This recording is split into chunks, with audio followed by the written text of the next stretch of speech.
si je présente ce projet, l'enjeu c'était d'essayer de retrouver, de réhabiliter et de remettre en valeur un site qui était complètement délabré. Les grandes lignes du projet, c'est à la fois de retrouver et de reconstituer tout le rez-de-chaussée, le niveau R+1, à savoir en fait le bâtiment d'origine avec ses dispositions d'origine, et d'ajouter une surélévation contemporaine. Enfin, les finesses étaient beaucoup plus difficiles à retrouver au niveau des profils acier, où là il a fallu mener une campagne de relevé un peu plus précise, avec donc des déductions sur tous les décrochés de profils que l'on avait et les formes.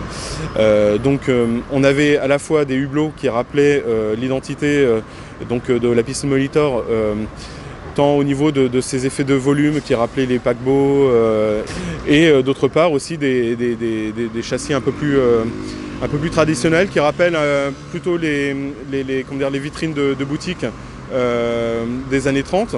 Où là on se retrouve avec des découpages aussi de panneaux avec une imposte vitrée en partie haute, un clair de vitrage très, très ouvert et des parties basses aveugles avec des petits éléments décoratifs qu'il a fallu remettre en place. Au niveau de la mise en œuvre des menuiseries acier, l'enjeu était de deux types, performance technique et performance visuelle, puisqu'il s'agissait de marier les deux et ce n'est pas toujours évident. Donc le profil Janisol Arte répondait tout à fait à cette demande.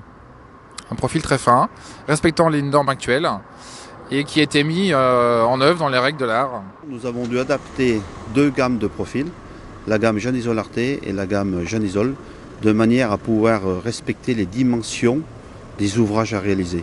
Dimensions qui étaient existantes, à laquelle les embrasures n'ont pas été reprises.